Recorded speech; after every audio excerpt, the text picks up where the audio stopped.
भागवतम द्वितीय स्कंद अध्याय सप्तम श्लोक संख्या अष्टम शब्दानुवादम तात्पर्य कृष्ण कृपा मूर्ति श्री श्रीमद अभय चरणारविंद भक्ति वेदांत स्वामी श्री प्रभुपाद द्वारा विद्धा सपत्नी उदिता पत्रिभिरन्ति राज्ञो बालोऽपि सन्नुपगत तपसे वनानि तस्मै यदा ध्रुवगतिं गृणते प्रसन्नो दिव्या स्तुवन्ति मुनयो यदुपर्यदस्तात् विद्धा बींदकर सपत्नी सौतेली माता उदितः कहे गए पत्री भी तीखे वचनों से अंति समक्ष राज्ञ राजा के बालक यद्यपि सन ऐसा होते हुए उपगतः ग्रहण कर लिया तपसे कठोर तपस्या वनानी वन में तस्मै अतः अदात पुरस्कार रूप में दिया ध्रुव गतिम ध्रुव लोक का मार्ग गृणते प्रार्थना किए जाने पर प्रसन्न होकर दिव्य उच्च लोक के निवासी स्तुवंती प्रार्थना करते हैं मुनयः बड़े बड़े साधु यत जिससे ऊपर अधस्तात नीचे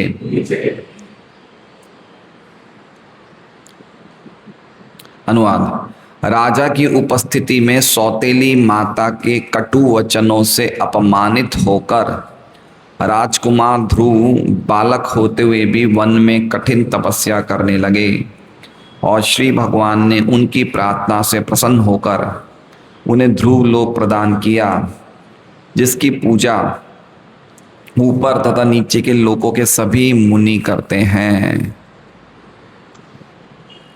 ओम अज्ञानतिमिरान्धस्य ज्ञानाञ्जनशलाकया चक्षुरुन्मीलितं येन तस्मै श्रीगुरवे नमः।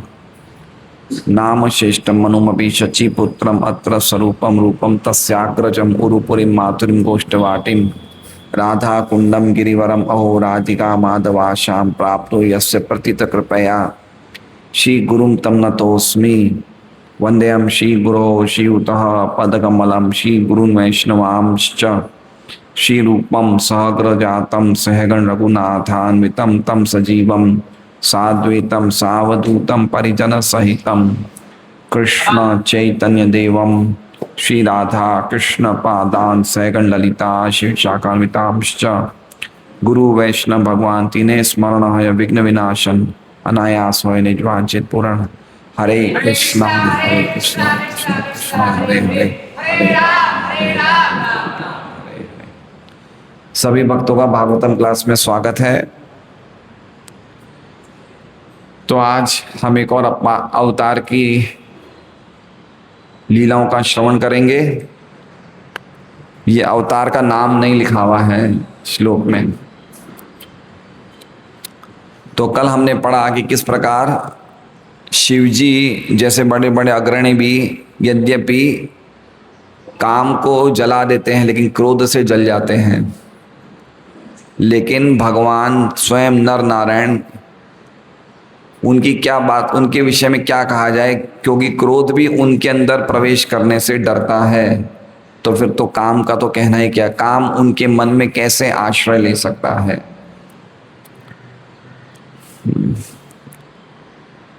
आज हम ध्रुव महाराज की कथा पढ़ेंगे। ध्रुव महाराज के बारे में चर्चा है। ध्रुव महाराज को कौन से भगवान ने दर्शन दिया, इसमें नाम नहीं लिखा हुआ, इसलिए हम देखते हैं, प्रयास करते हैं कौन से अवतार ने दर्शन दिया। विद्धा सपत्नी उदिता पत्रिभिस। विद्धा मतलब चुभ गया, क्या हो गया, जैसे ऑल पिन, हमारे कभी कभी पिन होती है, ऑल पिन लग जाती है, या वो सुई सुई धागे वाली सुई लग जाती है। तो विद्धा, विद्धा मतलब चुभ गया। क्या चुभ गया? सपत्नी उदिता, सपत्नी मतलब उनकी सौतेली सौतेली माता, ध्रुव महाराज की सौतेली माता, उदित जो उन्होंने बोला वो चीज चुभ गई। ऐसा क्या बोला? पत्रिभिस, वाक्य रूपी बाण बोले। बाण कैसे मारे? वाक्य रूपी बाण मारे।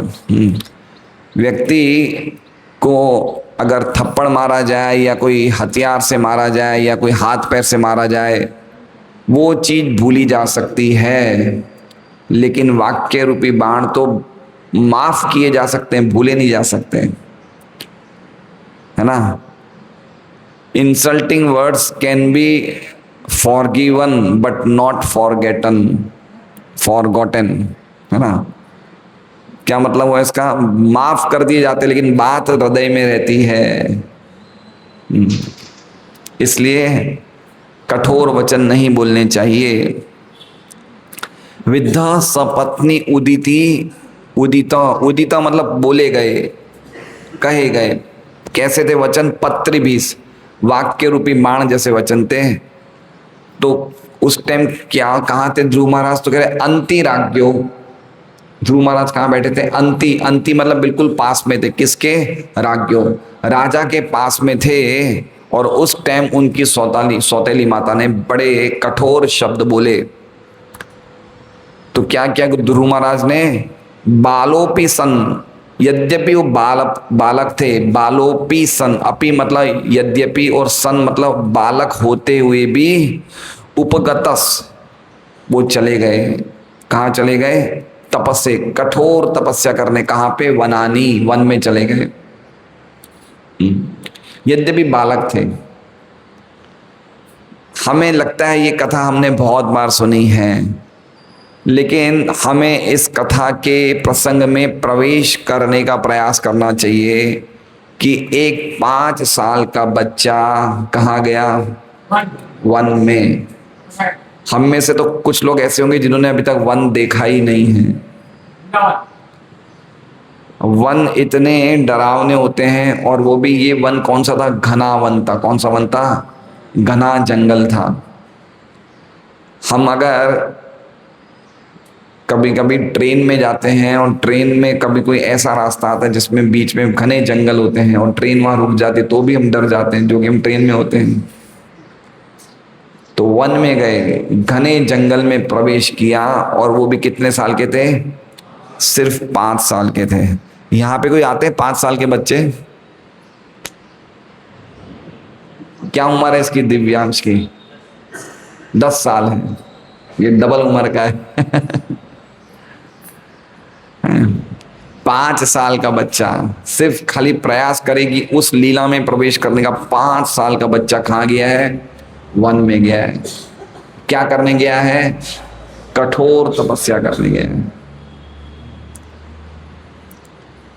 धन्य है वो माँ, है ना। आजकल की माता हैं बच्चों को 5 साल की उम्र में कहाँ भेजती है?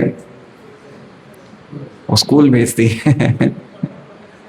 वो तो बहुत बहुत ज्यादा कठोर तपस्या है। उससे बढ़कर कठोर तपस्या तो कोई हो ही नहीं।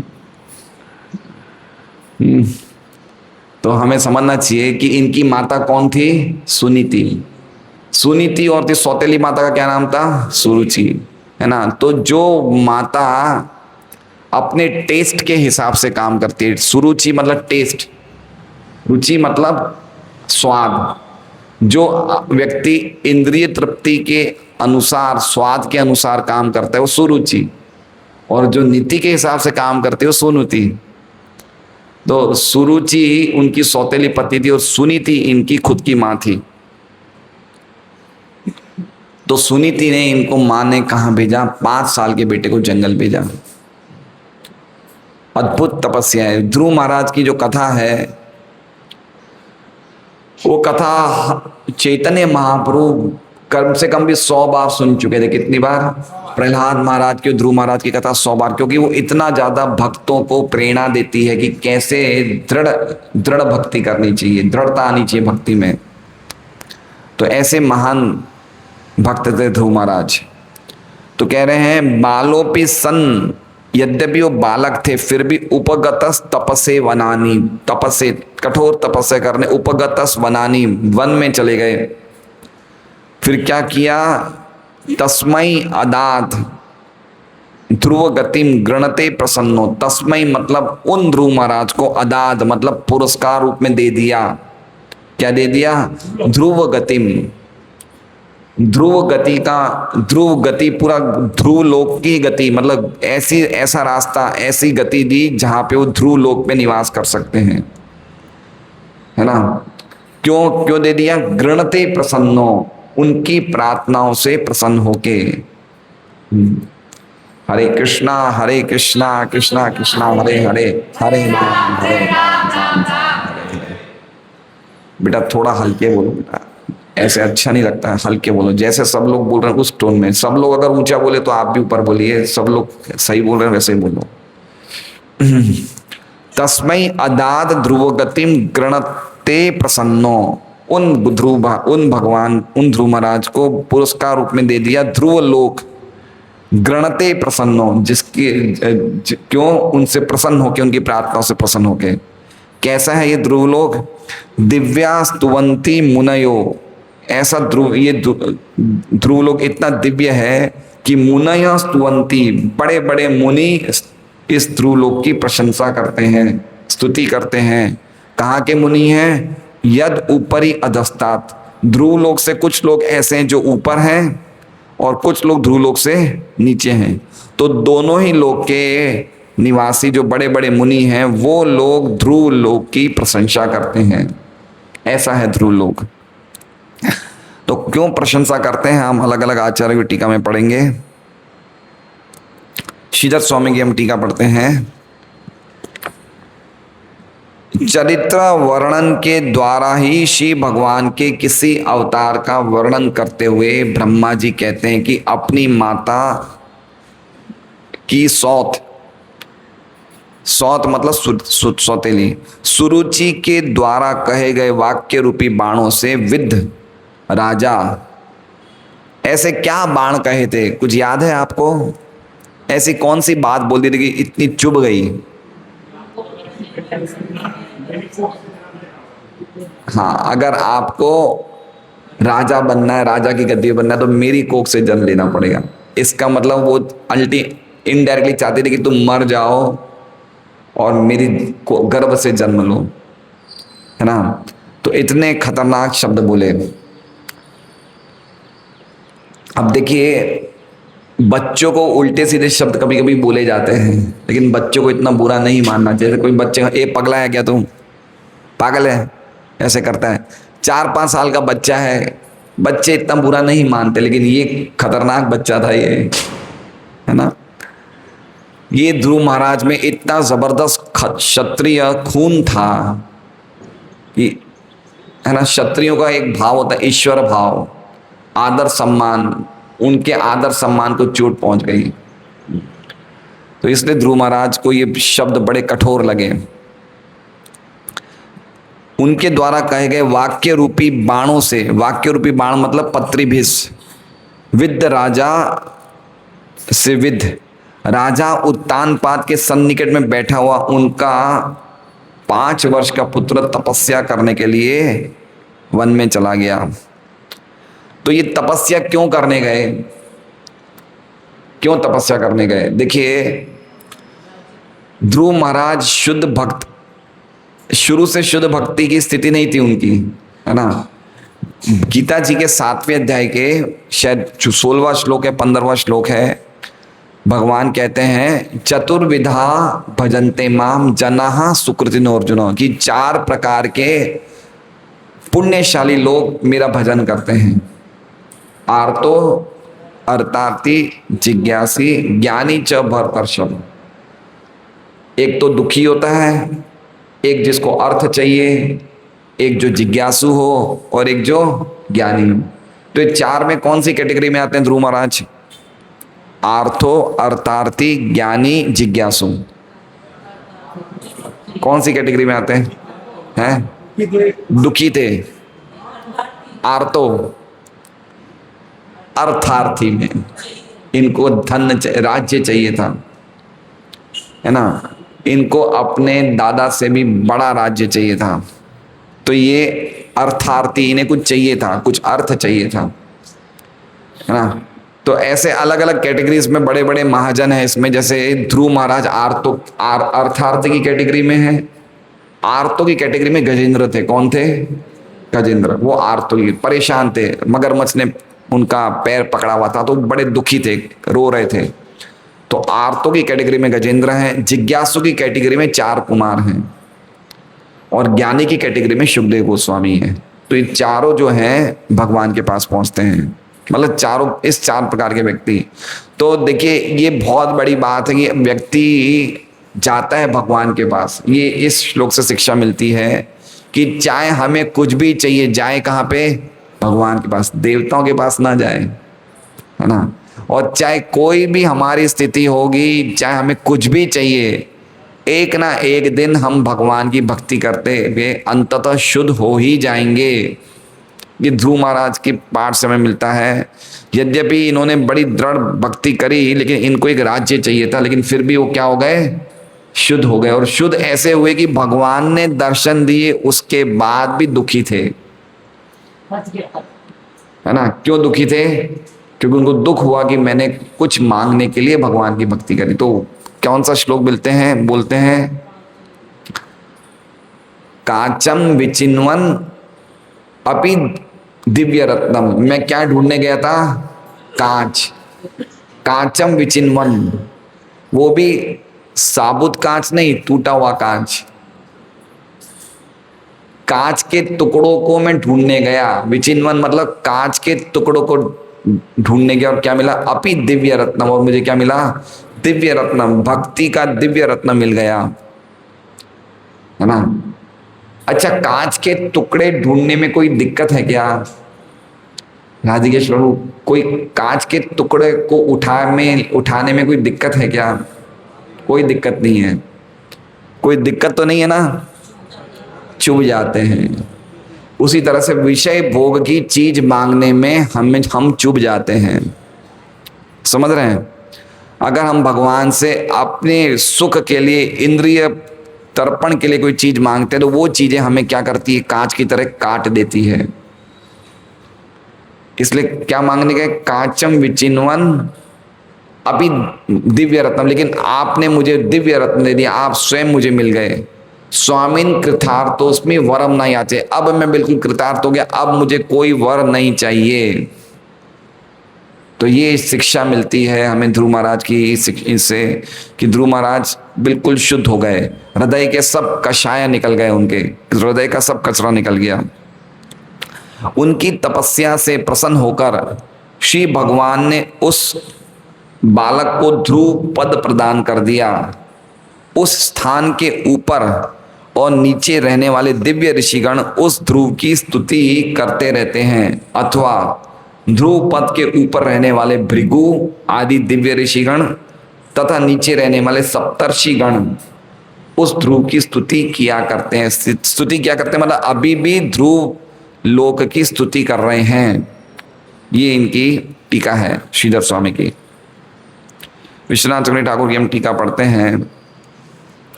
अब विश्वनाथ चक्रवर्ती ठाकुर ने शुरुआत में कहा कि ये श्लोक प्रश्नि गर्भ अवतार का वर्णन कर रहा है। कौन से अवतार का? प्रश्नि गर्भ। श्रीधर स्वामी नहीं बताया। श्रीधर स्वामी ने क्या बताया? श्रीधर स्वामी ने ये कहा कि ये श्लोक में भगवान के ऐसे अवतार का वर्णन है जिसमें खाली उनकी क्रियाएं बताई है, नाम नहीं बताया है। क्या बताया है? ये श्लोक में भगवान ने क्या किया वो बताया, नाम नहीं बताया। अब नाम कौन बता रहे हैं? विश्वनाथ चक्रवर्ती ठाकुर बता रहे हैं कि ये कौन से अवतार हैं। इनका नाम है प्रश्नि गर्भ। तो भगवान ध्रुव कौन से अवतार ने ध्रुव को ध्रुव लोक दिया? प्रश्नि गर्भ ने। अपनी माता सुरुचि के शब्दों से विद्ध होके, जो उनकी सौतेली माता थी, ध्रुव महाराज ने उत्तान पाद को छोड़ दिया जो उनके पास में थे। अंति, अंति मतलब उनके सन्निकट बैठे थे उत्तान पाद, और वो चले गए वन में तपस्या करने के लिए। देखिए एक बात समझिए कि माता ने ध्रुव महाराज को क्या सिखाया। जब ध्रुव महाराज ने कहा एक्चुअली में भगवान नारायण की भक्ति करनी चाहिए, तो उनकी सौतेली माता ने भी कह दिया था। अगर आप अभी चौथे स्कंद में पढ़ेंगे भागवतम में, तो सुरुचि थी, उन्होंने भी यही कहा कि तुम्हें नारायण की भक्ति करके मेरे घर में आओगे तब तुम्हें राज्य मिलेगा। तो ये तो उनकी सौतेली माता ने भी कह दिया था कि तुम्हें नारायण की भक्ति करनी पड़ेगी। और ये माता जो इनकी खुद की माता थी, ये क्या बनी, इनकी वर्तम प्रदर्शक गुरु बनी। क्या बनी? वर्तम प्रदर्शक गुरु। वर्तम प्रदर्शक 3 प्रकार के गुरु होते हैं। एक होते हैं दीक्षा गुरु, जिनसे हम दीक्षा लेते हैं, ये सिर्फ एक ही होता है, ये एक से ज्यादा नहीं होते। एक होते हैं शिक्षा गुरु, जिनसे हम शिक्षा लेते हैं, ये बहुत सारे हो सकते हैं, हम शिक्षा अनेक गुरुओं से ले सकते हैं। और एक होते हैं वर्तम प्रदर्शक गुरु। वर्तम प्रदर्शक गुरु मतलब जैसे मान लीजिए कि अभी रेखा माता जी बाहर खड़े हैं और कोई अनजाना व्यक्ति जा रहा है, तो रेखा माता जी कह सकते हैं आइए आप लोग सत्संग में आइए। इन्होंने कोई शिक्षा नहीं दी, लेकिन इन्होंने क्या बताया? वर्तमान प्रदर्शक, रास्ता बताया कि आप सत्संग में आ जाइए, और वो सत्संग में आके भक्त बन जाता है, तो ये भी क्या माने गए? गुरु माने गए। वर्तमान प्रदर्शक, रास्ता बताया। तो उसी प्रकार से ये माता जो सुनीति थी, ये क्या बन गई? वर्तमान प्रदर्शक गुरु बन गई अपने बेटे की। बेटे ने पूछा नारायण कहाँ मिलेंगे? इन्होंने कहा, सुनीति ने, कि मैंने ऐसा सुना है कि बड़े बड़े मुनिगण जंगल में, घने जंगलों में जाते हैं नारायण को भक्ति करने, तो वहीं मिलेंगे। तो उन्होंने क्या किया? रास्ता बता दिया। ठीक है, ये सुनीति ने किया। तो देखिए माता का क्या कार्य है? बच्चों को भक्ति का रास्ता बताना, ये माता पिता का कार्य है ना। ध्रुव महाराज ने कोई भी प्रकार की शिक्षा नहीं ली थी, ना वो किंडरगार्टन में गए थे, ना स्कूल में, ना कॉलेज में, लेकिन सबसे बड़े दुनिया के राजा बने वो। तो माता और पिताओं को ये नहीं देखना चाहिए कि हमारा बच्चा कितना ऊंची पढ़ाई करे, उन्हें ये देखना चाहिए कि हमारा बच्चा भक्त बने, है ना। प्रभुपाद के पिताजी, क्या नाम था उनका, मैं भूल रहा हूँ, गौर मोहन दे। वो जब भी उनके घर में रोज 3-4 साधुओं को बुलाते थे। किनको बुलाते थे? 3-4 गृहस्थ थे उनके घर में, आए दिन साधु आते रहते थे, सबको जिमाते थे, प्रसाद जिमाते थे, और सबसे एक ही आशीर्वाद मांगते थे। क्या मांगते थे? मेरा बेटा श्रीमती राधा रानी का भक्त बने, वो एक ही आशीर्वाद मांगते थे। तो ऐसे माँ बाप का बहुत बड़ा कर्तव्य है कि क्या बनना चाहिए? भक्त बनना चाहिए। भक्त बनने के लिए तपस्या करनी पड़ती है, और यही उपदेश ऋषभ देव भगवान अपने 100 पुत्र को देते हैं। क्या कहते हैं? नायम देहो देह भाजाम नृलोके कष्टान कामान अर्हते विडभुजाम। ये क्या कह रहे हैं? नायम देहो देह भाजाम नृलोके, कि ये जो देह है ना, ये जो मनुष्य देह है ना, ये किसके लिए है? कष्टान कामान के लिए नहीं है। कष्टान मतलब बड़े कष्ट से, और कामान मतलब जो जीवन की आवश्यकता है वो बड़े कष्ट से पूरी करने के लिए नहीं है। अर्हते विडभुजाम, ये वो कष्ट से, तो विडभुजाम जो सुअर कुत्ते हैं वो कष्ट से पूरी करते हैं आवश्यकता वो, लेकिन मनुष्य शरीर में ये आवश्यकताओं को, आहार, निद्रा, भय, मैथुन को, इसको प्राप्त करने के लिए ज्यादा मेहनत करने की जरूरत, कष्ट प्राप्त करने की जरूरत नहीं है। तो क्या करें? तो कह रहे हैं तपो दिव्यम है, हे पुत्र तपो दिव्यम। क्यों करे तपस्या? ये न शुद्धेत सत्मात। क्यों? क्योंकि तपस्या करने से हमारी जो सत्ता है वो क्या हो जाएगी? सत्ता मतलब हम आत्मा हैं, अपने आप को शरीर समझ रहे हैं, तो जन्म मृत्यु जरा व्याधि से मुक्त हो जाएंगे, तो हमारी सत्ता शुद्ध हो जाएगी। तो उसके लिए क्या करना चाहिए? तपो दिव्यम। तो मैं सुख कैसे प्राप्त करूंगा? तो कह रहे हैं ब्रह्म सौख्यम तो अनंतम। बोले जब तुम तपस्या करोगे, जब जन्म मृत्यु के चक्र से छूट जाओगे, तो तुम्हें कितना सुख मिलेगा? ब्रह्म सौख्यम तो अनंतम, अनंत ब्रह्म सुख। ये जो सुख तुम मिल रहा है, ये सुख नहीं है, ये सुख नहीं है। तो ऐसे माँ बाप इस प्रकार की शिक्षा बच्चों को देते थे। भक्तों को सीखना चाहिए क्या हमें अपने बच्चों को बनाना है। बहुत बड़ी शिक्षा है। तो ध्रुव महाराज की तपस्याओं से प्रसन्न होके, उनकी प्रार्थनाओं से प्रसन्न होके भगवान ने उन्हें ध्रुव लोक दिया। ये ध्रुव लोक नित्य है। क्या है ये नित्य लोक है। नित्य लोक का मतलब ये ब्रह्मांड का प्रलय होने के बाद भी ध्रुव लोक का प्रलय नहीं होगा, इसलिए बड़े बड़े मुनिगण इसकी हमेशा स्तुति करते रहते हैं। ये वैकुंठ लोक ही है, ये वैकुंठ लोक ही है, ये इसी जगत में है, भौतिक जगत में। लेकिन क्या है, ये वैकुंठ है, ये भौतिक जगत में है ये। इसलिए तो बड़े बड़े ऋषि स्तुवंती, क्यों क्यों क्योंकि स्वयं स्वयं वैकुंठ है। और ये ध्रुव लोक में कौन है?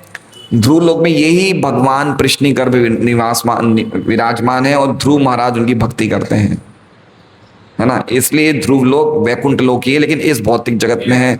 भौतिक जगत का प्रलय हो जाएगा, लेकिन ये लोक ऐसा कैसा रहेगा, ये ऐसा दिव्य लोक। ये भगवान की महिमा नहीं लग रही है आपको, है ना। माँ बाप से कोई प्रार्थना करता है, माँ बाप गाड़ी दे देते हैं, एक वो दे देते हैं, क्या कहते हैं, मोबाइल फोन दे देते हैं, कुछ पैसा देते हैं। इन्होंने, भगवान ने पूरा लोक ही दे दिया, पूरा वैकुंठ लोक दे दिया। और वो ही नहीं दिया, उन्हें क्या कहा ध्रुव महाराज को, 36,000 साल तक तुम पहले इस धरती पे राज करोगे, 36,000 साल तक राज करोगे, उसके बाद ध्रुव लोक जाओगे। तो इसलिए ये भगवान की कितनी विशेष महिमा, एक बच्चे को सब दे दिया, इतना सब कुछ।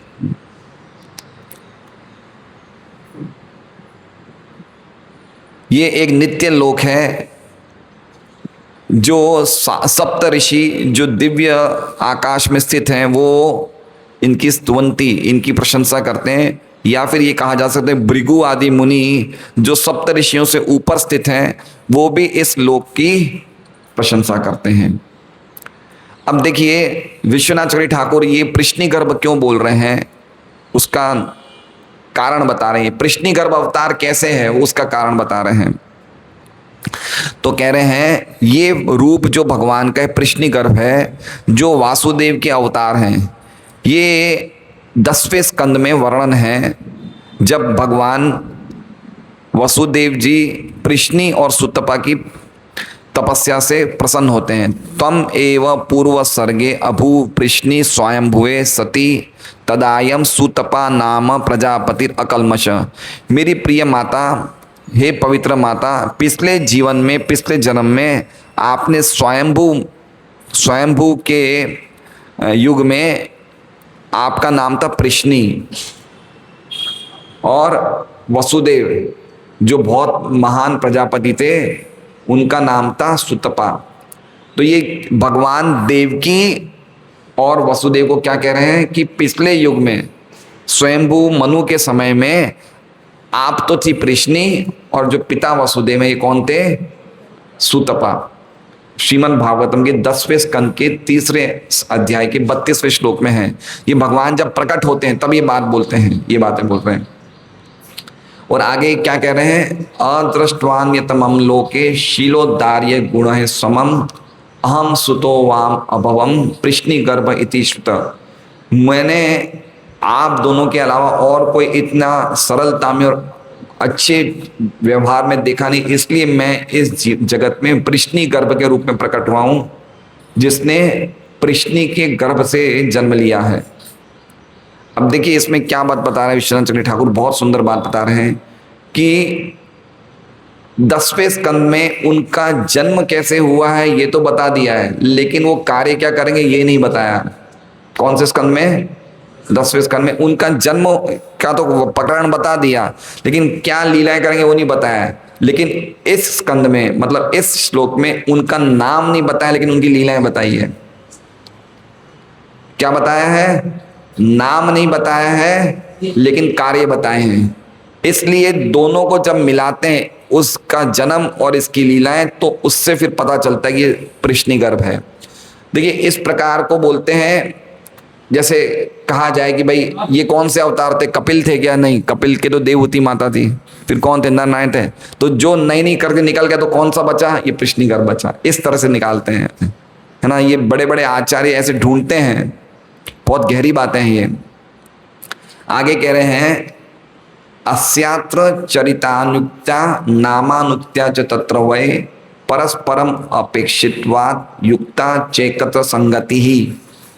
चूंकि प्रश्नि के बेटे की लीलाओं का वर्णन 10वें स्कंद में नहीं था और प्रश्नि का नाम इस दूसरे स्कंद में भी नहीं है, इसलिए दोनों को एक ही व्यक्ति समझना चाहिए, क्योंकि एक अवतार के लिए नाम और लीलाएं दोनों होनी चाहिए। लघु भागवतामृत का श्लोक है, रूप गोस्वामी ने लघु भागवतामृत लिखा है, इसलिए समझना चाहिए कि प्रश्नि गर्भ है।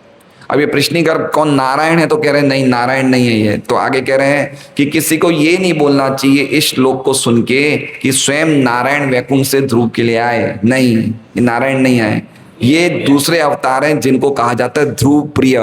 तो प्रश्नि गर्भ का एक और नाम क्या है? ध्रुव प्रिय। ये ध्रुव महाराज को बड़े प्रिय थे। इसी तरह से लघु भागवतामृत में एक और जगह आया है, अत्र गमन मात्रेण यदि स्यात् अवतारता अन्यत्रापि प्रसज्जेत यथेष्टम तत्प्रकल्पना। अगर कोई बोल सकता है कि ये ध्रुव महाराज के लिए एक अलग ही अवतार आए थे, प्रकट हुए थे, तो ये दूसरे रूपों में भी निर्धारित होता है कि भगवान दूसरे रूपों, दूसरे समय भी अलग अलग अवतार धारण करके आ सकते हैं। लघु भागवतामृत का श्लोक है। मतलब ये नारायण नहीं है, ये अलग ही है। इनका नाम क्या है? प्रश्नि गर्भ है, भगवान ही है, लेकिन ध्रुव महाराज को प्रसन्न करने के लिए अलग ही अवतार प्रकट हुए। ऐसा नहीं समझना कि नारायण आए या विष्णु आए, प्रश्नि गर्भ आए, है ना, ये समझना चाहिए। प्रभुपाद की हम तात्पर्य पढ़ते हैं। तात्पर्य, महाराज उत्तानपाद के पुत्र तथा महान भक्त राजकुमार ध्रुव जब 5 वर्ष के थे तब वे अपनी पिता की गोद में बैठे थे, किंतु उनकी सौतेली माँ को राजा द्वारा अपने सौतेले पुत्र को इस प्रकार प्यार किया जाना अच्छा नहीं लगा। उसने उन्हें ये कहते हुए खींच कर नीचे उतार दिया कि चूंकि वो उसकी कोख से उत्पन्न नहीं है, अतः राजा की गोद में बैठने का अधिकारी नहीं है। वो नन्हा बालक अपनी सौतेली माँ के इस व्यवहार से अत्यंत अपमानित हुआ। उनके पिता ने कोई भी प्रतिवाद नहीं किया, क्योंकि वह अपनी इस दूसरी पत्नी के प्रति अत्यधिक आसक्त थे। तो अभी ये सब वर्णन 4थे स्कंद में हम अच्छी तरह पढ़ेंगे। तो उसमें बता रहे हैं, प्रभुपाद एक जगह लिखते हैं कि जब कोई पुरुष अपनी धर्म पत्नी से बहुत ज़्यादा आसक्त होता है तो उसे स्त्रैण कहा जाता है। क्या कहा जाता है? स्त्रैण। इंग्लिश में कहा जाता है हैंड पैक्ड। मारवाड़ी में शायद लुगाई कट्टू बोल सकते हैं। मतलब बहुत ज़्यादा स्त्री की बात मानना, है ना, वो जो बोले तो वही, जो बोले वही सही है, उसकी बात ही मानना। तो ये क्वालिटी अच्छी नहीं है। अब उत्तानपाद महाराज तो इतने बड़े राजा थे, और एक जगह ये भी कहा है कि स्वयं वासुदेव के अंश हैं ये। उत्तानपाद प्रियव्रत ये इतने स्वयंभू मनु के बेटे हैं, कोई सामान्य व्यक्ति नहीं है, लेकिन फिर भी एक क्वालिटी है कि एक पत्नी से कुछ ज़्यादा वो अटैच थे। तो प्रभुपाद उस टीका में लिखते 4थे स्कंद में कि जब व्यक्ति स्त्री से ज़्यादा अटैच्ड होता है तो उसमें करुणा की भावना नहीं रहती है। कौन सी भावना? करुणा की भावना उसकी खत्म हो जाती है। इसलिए यद्यपि बाप अंतिराज्ञा लिखा ना, राजा के पास में ही बैठे थे ध्रुव महाराज, बेटा था लेकिन कुछ भी नहीं बोले, है ना, कुछ भी नहीं बोले, चुपचाप रहे। 5 साल का बेटा था, उनकी गोदी में बैठने के प्रयास कर रहा था, बैठा हुआ था, लेकिन अपनी पत्नी के सामने उनको प्रसन्न करने के लिए चुपचाप रहे।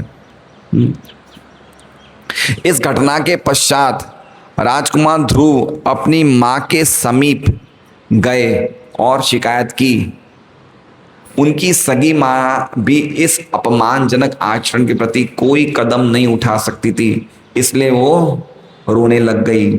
मतलब देखिए, सुनीति ने कितना अच्छा उस टाइम डायलॉग बोला था। सुनीति ने क्या कहा कि बेटा मेरी स्थिति तो एक दासी से भी खराब है। और फिर आगे ध्रुव महाराज को सुरुचि खराब नहीं लगे, सुनीति ने इसलिए बोला, ये कहा कि सुरुचि का कोई दोष नहीं है, मेरे पूर्व जन्म के कर्म ऐसे हैं, इसलिए तुम उनका कोई दोष मत माना। ये देखिए कितनी महान माता थी सुनीति। बहुत सभी चौथे अध्याय के 8वें, चौथे स्कंद के 8वें अध्याय में पूरा वर्णन है। इसलिए वो रोने लग गई। बालक ने मां से पूछा कि वो किस प्रकार अपने पिता के सिंहासन पर बैठ सकता है। बेचारी मां ने कहा कि श्री भगवान ही एकमात्र उसके सहायक हो सकते हैं। अब देखिए, बताया कि इनकी मां महान भक्त थी। वो समझती थी कि भली भांति श्री भगवान ही परम सत्य है, वही हर एक चीज के सबके स्वामी वही हैं। तो ये माता को कैसे पता चला? क्योंकि इनके ससुर थे मनु। किनके ससुर? सुनीति के पिता थे उत्तानपाद, अरे पति थे उत्तानपाद, और ससुर कौन थे? मनु। अब ये मनु जो थे, स्वयंभू मनु थे, इनका हम जब वर्णन सुनेंगे चौथे स्कंद में, तीसरे स्कंद में, तो इनकी उम्र थी 30 करोड़ साल। कितनी साल? 30 करोड़। और इन्होंने पूरी उम्र भगवान की कथाएं सुनी। क्या सुनी? ये सुबह उठते ही, जैसे ही सुबह उठते थे तब से भगवान की कथाएं सुनते थे। तो इन्होंने, माता ने वही वर्णन सुना कि स्वयं भगवान नारायण ही है, सब कुछ है। तो वही वचन, वही सुनीति को इन्होंने संदेश, सुनीति ने वही ध्रुव महाराज को संदेश दिया कि बेटा भगवान ही सब करेंगे। तो देखिए कितना ही महान बात है कि स्वयंभू मनु 30 करोड़ साल तक, कितने साल तक? एक मनु 30 करोड़ साल तक जीता है, एक मनु, है ना। जैसे ब्रह्मा जी के 12 घंटे 420 करोड़ साल के हैं, है ना। तो 14 मनु आते हैं, तो हर एक मनु कितने कितने साल जीता है? 30-30 करोड़ साल जीता है। और ये अभी कौन सा मनु चल रहा है? अभी 7वें मनु चल रहे हैं, वैवस्वत मनु, है ना। और 7वें महीने का ये 28वां चतुर्युग है, मतलब करीबन 12 करोड़ साल बीत चुके हैं इस मनु के, है ना। और ये कब की कथा है? ये पहले मनु के सतयुग की कथा है। आप समझ सकते हैं कितनी पुरानी कथा है ना। उस टाइम भी भगवान की भक्ति, मतलब बता रहे हैं कि भगवान, ऐसा नहीं समझना चाहिए कि 5000 साल पहले आए, ऐसा नहीं है। 180 करोड़ साल पहले भी मनु भी भगवान की कथा सुनते थे। कितनी पुरानी हमें हिस्ट्री मिल रही है। हम लोग बड़े खुश होते हैं अपने बच्चों को सिखा के कि 2.5 कितने 2 करोड़ 6 करोड़ साल पहले डायनासोर थे। कौन थे? डायनासोर थे, है ना। पहले यहाँ पृथ्वी पे कोई मनुष्य नहीं था। 2.5-3 करोड़ साल पहले कौन थे? डायनासोर थे। वो डायनासोर बाद में धीरे धीरे वो लोग लुप्त हो गए और बाद में धीरे धीरे मनुष्य बने। लेकिन हम देख रहे हैं 180 करोड़ साल पहले मनु थे। और वो मनु भी क्या सुनते थे? भगवान की कथा सुनते थे। देखिए यहाँ पे माँ ने कोई झगड़ा नहीं किया अपने पति से कि तुमने मेरे बेटे को क्यों उठा दिया। सुनीति ने देखा, कोई झगड़ा नहीं किया, है ना। क्या करे? सीधा नारायण के पास जाओ, अल्टीमेटली वही तुम्हें देंगे, वही देंगे। बालक ने पूछा कि श्री भगवान कहाँ मिलेंगे? तो माँ ने कहा कि लोग कहते हैं कि श्री भगवान मुनियों को कभी कभी घने वन में, कब दिखते हैं? कभी कभी हमेशा नहीं, कभी कभी। मतलब डाउटफुल है मिलेंगे या नहीं मिलेंगे। देखिए कितनी जबरदस्त बात है ना। कभी कभी घने वनों में दिखते हैं। बालक राजकुमार ने निश्चय किया कि वो अपने लक्ष्य की पूर्ति के लिए जंगल जाकर कठोर तपस्या करेंगे।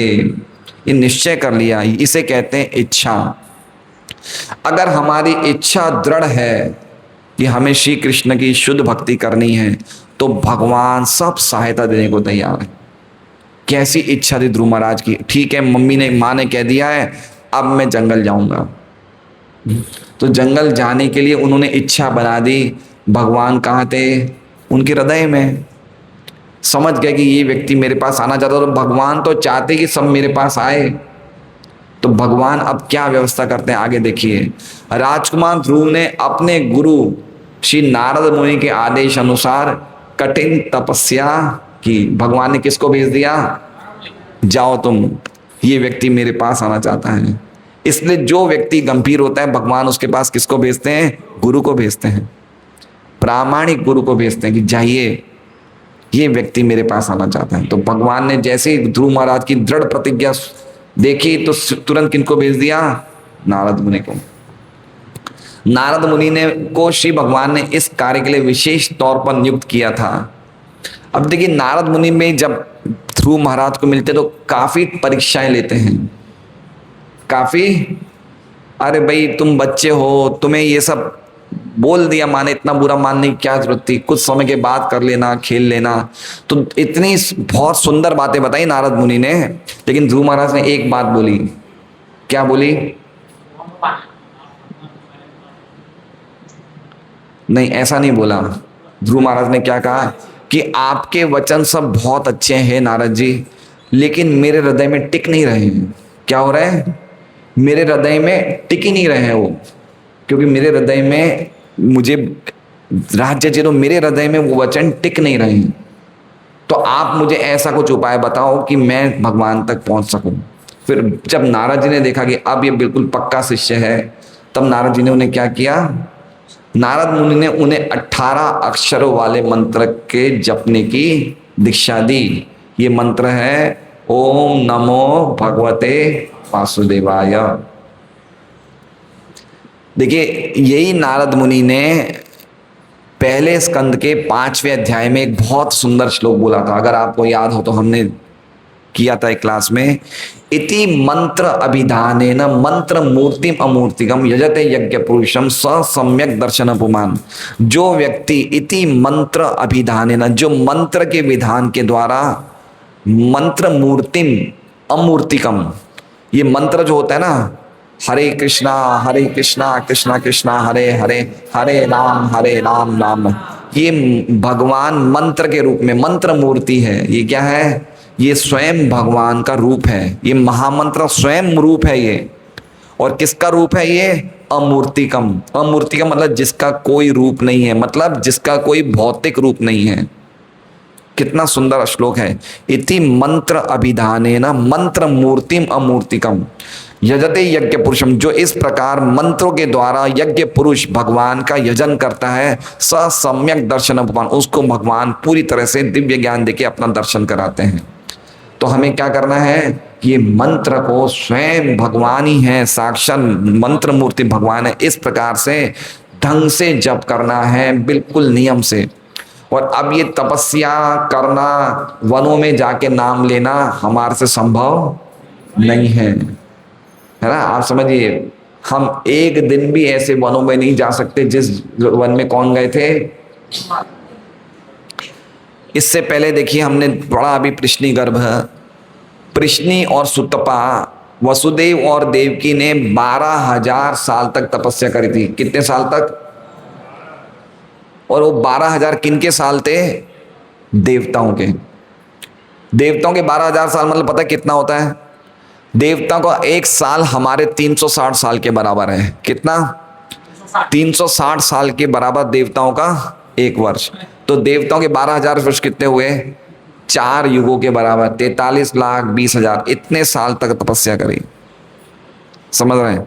ये तपस्या करना हमारे लिए संभव नहीं है। हम प्रचेताओं का भी सुनते हैं, 10,000 साल पानी के नीचे तपस्या करी। चीज हमें वही मिल रही है, मंत्र वही मिल रहा है जो पहले मिलता था, वही मंत्र मिल रहा है, लेकिन तपस्या हमारे लिए क्या हो गई है? रिड्यूस हो गई है। क्या हो गई है? रिड्यूस। खाली 4 नियमों का पालन कर लो। कितने नियमों का? 4 नियम। कोई नशा नहीं, है ना। कल कोई माता जी आए थे, बोले प्रभु जी मेरे से 16 माला तो होती, लेकिन चाय नहीं छूटती है ना। चाय छोड़ने में क्या दिक्कत है? क्या दिक्कत है चाय छोड़ने में? उसमें कुछ टाइम ही नहीं लगता है ना। ये सरल तपस्या है। चाय मत पियो, कॉफी मत पियो, गुटखा पान ना खाओ, प्याज लहसुन मत खाओ। ये तपस्या, क्योंकि बिना तपस्या के भगवान प्रसन्न नहीं होते। तपस्या करनी पड़ेगी। तपस्या करने से ही हम लोग शुद्ध होंगे और भगवान प्रसन्न होंगे। इसलिए 4 नियमों के साथ जब हम तपस्या करके 16 माला करेंगे इसी जीवन में निरपराध पूर्वक, तो भगवान हमें ऐसे ही दर्शन देंगे, फेस टू फेस, है ना। ये हमें दर्शन मिलेंगे। भगवान वासुदेव ने स्वयं प्रश्नि गर्भ नामक चतुर्भुज भगवान के रूप में अवतरित होकर राजकुमार को सप्त नक्षत्रों से ऊपर विशिष्ट लोक प्रदान किया। अपनी तपस्या में सफलता प्राप्त कर लेने के पश्चात राजकुमार ध्रुव को श्री भगवान के साक्षात दर्शन हुए। इस प्रकार उनकी सारी कामनाएं पूरी हो गई और वे संतुष्ट हो गए। अब एक बात और देखिए, इसमें वो आगे आएगा, ठीक है।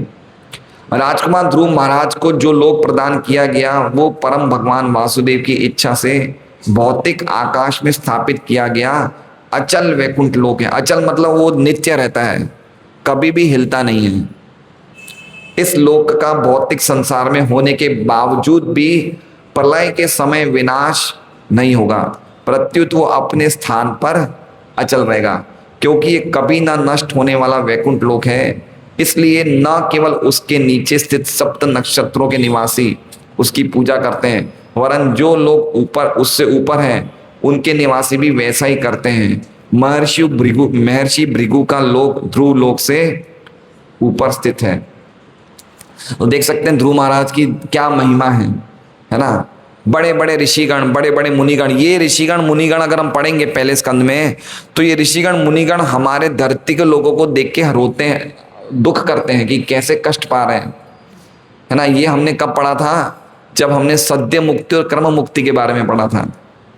तो ऐसा आता है कि महर लोक के निवासी भी हम लोगों को देख के करुणा करते हैं, क्या जन्म मृत्यु के चक्कर में फंसे हुए हैं, और वो लोग भी ध्रुव लोक की प्रशंसा कर रहे हैं। देखिए ध्रुव महाराज को क्या स्थिति है, क्या किया इन्होंने।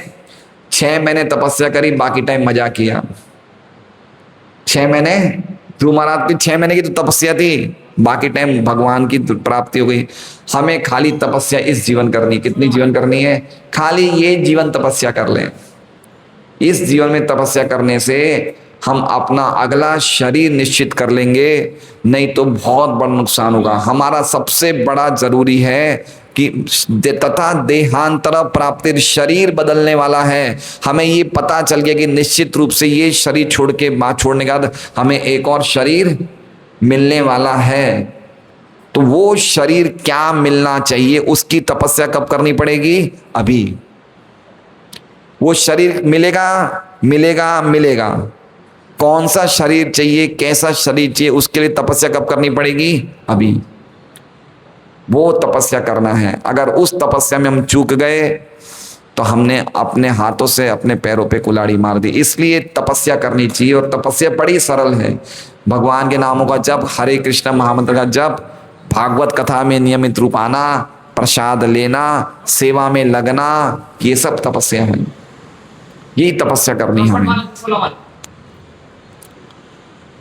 अतः श्री भगवान ने अपने शुद्ध भक्त की इच्छा पूर्ति के लिए प्रश्नी गर्भ के रूप में अवतार लिया, और राजकुमार ध्रुव ने श्री भगवान के अन्य शुद्ध भक्त श्री नारद मुनि से दीक्षा लेकर केवल उपरोक्त मंत्र के जप से पूर्णता प्राप्त की। अतः एक शुद्ध भक्त से पथ प्रदर्शन प्राप्त करके गंभीर महापुरुष अपना लक्ष्य प्राप्त कर सकता है। देखिए कितनी बड़ी बात लिखी है इसमें प्रभुपाद ने। शुद्ध भक्त से क्या करना है? पथ प्रदर्शन प्राप्त करके गंभीर महापुरुष अपना लक्ष्य प्राप्त कर सकता है। तो शुद्ध भक्त क्या कर सकता है? शुद्ध भक्त हमें मुक्ति नहीं दिला सकता है, वो हमें रास्ता बता सकता है। समझ रहे हैं? वो हमें रास्ता बता सकता है। नारद जी ने क्या किया? नारद जी ने इनको रास्ता बता दिया। अब चलना किसे है? हमें चलना है। जैसे मान लीजिए कि हम हाईवे पे जा रहे हैं, हम भूल गए कि हमें जयपुर जाना है, कौन सी रोड पकड़ना है, हम भूल गए। सामने एक व्यक्ति ने हमें क्या बोला कि भाई साहब जयपुर इस हाईवे को पकड़ लो, आप बिल्कुल स्ट्रेट जयपुर चले जाओगे। तो हमें क्या करना है? फिर हमें गाड़ी दौड़ानी है। हमें क्या करना है? गाड़ी को। अब ये रास्ता पता चल गया। अब आप मानो कि आधे किलोमीटर जाने के बाद उसी रास्ते पे उसको वापस रोक लो, व्यक्ति को, कि मेरा पेट्रोल खत्म हो गया, धक्का मार लो। क्या बोलो? मेरा पेट्रोल खत्म हो गया, थोड़ा धक्का मार लो। उसको इतना परेशान मत करो, उसने आपको रास्ता बता दिया। अब ज्यादा परेशान मत करो। अभी हम लोगों की स्थिति कैसी है?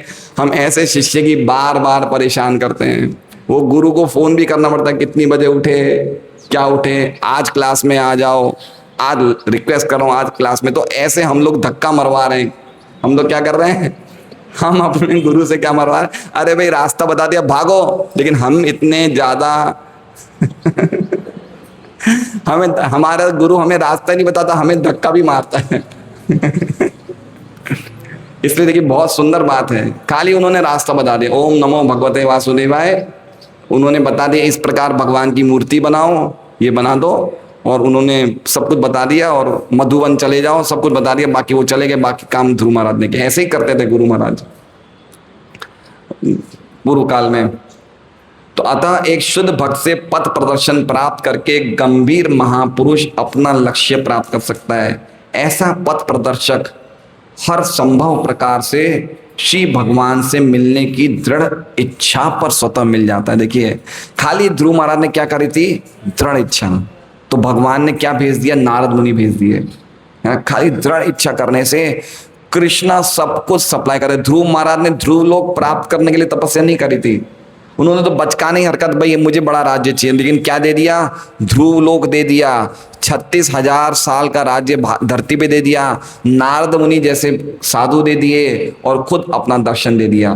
क्या करने पे? खाली इच्छा दृढ़ करने पे। क्या करने पे? इच्छा दृढ़ करने पे। और पहले इनकी इच्छा दृढ़ नहीं थी, पहले तो ये कुछ चाहते थे, पहले ही चाहते थे, लेकिन भक्ति में इतनी कठोरता लेके आए, इतनी जबरदस्त इन्होंने नियमों का पालन किया कि धीरे धीरे इनका हृदय शुद्ध हो गया। हमारी इच्छा इनसे बड़ी नहीं है, हम तो 4 रूम के फ्लैट में भी संतुष्ट है, समझ रहे हैं? हमें इतनी बड़ी इच्छा नहीं चाहिए, हमें इतना बड़ा लोग चाहिए, लेकिन इनकी इच्छा बड़ी थी, लेकिन इनकी भक्ति भी जबरदस्त थी। तो हमें ऐसी भक्ति के ध्रुव महाराज की शिक्षा से, इसलिए चैतन्य महाप्रभु कहते हैं कि ऐसी कठोर नियमित पूर्वक भक्ति करनी चाहिए जिससे कि वास्तव में भगवान प्रसन्न हो जाए। ये बात हमें इस श्लोक से प्राप्त होती है। फिर आगे और भी है, 5 साल के बालक को जब भगवान के दर्शन हो जाते हैं, वो चाहता है कि मैं भगवान के लिए कुछ बोलूं, इतने सुंदर भगवान है, मैं भगवान के लिए कुछ स्तुति बोलूं। गृणते प्रसन्न है ना, गृणते प्रसन्न, क्या लिखा है? गृणते प्रसन्न। गृणते मतलब भगवान उनकी प्रार्थनाओं से प्रसन्न हुए। तो प्रार्थना कैसे करेगा 5 साल का व्यक्ति? 5 साल का बच्चा प्रार्थना कैसे करेगा? तो प्रार्थना करवाने के लिए भगवान ने क्या किया? अपना शंख उनके सिर पे छुआ दिया, तो उनको सभी वैदिक ज्ञान सब प्रकट हो गया। और फिर उसके बाद भगवान की सुंदर सुंदर प्रार्थनाएं ध्रुव महाराज 4थे अध्याय के 4थे स्कंद के 9वें अध्याय में उनकी पूरी प्रार्थना का वर्णन है। हरे कृष्णा, श्रीमद् भागवतम की जय, शील प्रभुपाद की जय। हरे कृष्णा कृष्णा कृष्णा, हरे हरे हरे राम राम राम। तो इसलिए आप सबसे निवेदन है, हमें बहुत बड़ा डिस्काउंट मिल गया है। जो हमारी 30-40 साल की उम्र है, ये उम्र बहुत है, बहुत बड़ी समय मिला है हमें, और हम क्या ढूंढ रहे हैं? कांचम विचिन्वन, हम कांच ढूंढ रहे हैं। ध्रुव महाराज को बड़ा राज्य चाहिए था, लेकिन बड़े राज्य को भी क्या बोलते हैं? ये कांच है। तो आप समझिए, हम लोग जो जा रहे हैं पैसा कमाने के लिए, क्या है? ये तो कांच भी नहीं है, कांच के भी कचरा है, ये तो कांच का भी चकनाचूर हो गया, वो ढूंढ रहे हैं हम। समझ रहे हैं आप? हम क्या ढूंढ रहे हैं और हमें क्या मिल सकता है भक्ति से? कांचम विचिन्वन अपि दिव्य रत्नम, भगवान को प्राप्त कर सकते हैं। इसलिए आप सबसे निवेदन है, 16 माला कौन कौन नहीं करते? हाथ खड़ा करें।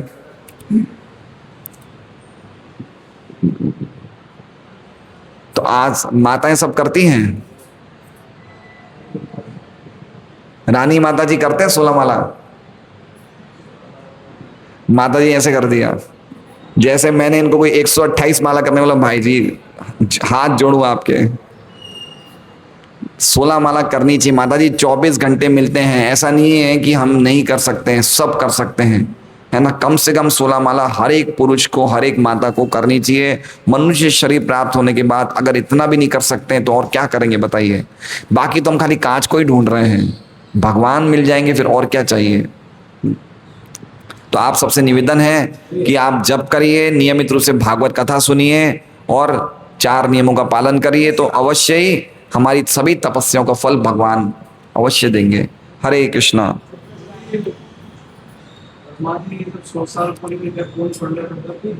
तब भी ध्रुव लोक नाश नहीं होता है। ब्रह्मा जी के 100 वर्ष पूरे पूरा ब्रह्मांड नाश हो जाएगा, लेकिन ये ध्रुव लोक ऐसा कैसा रहेगा? है ध्रुव तारा दिखता है ना, ध्रुव तारा।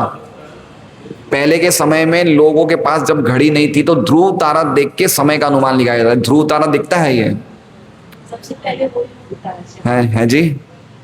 सबसे पहले सूर्य से ज्यादा तो ध्रुव तारे। हाँ, ध्रुव तारा की विशेष महिमा है।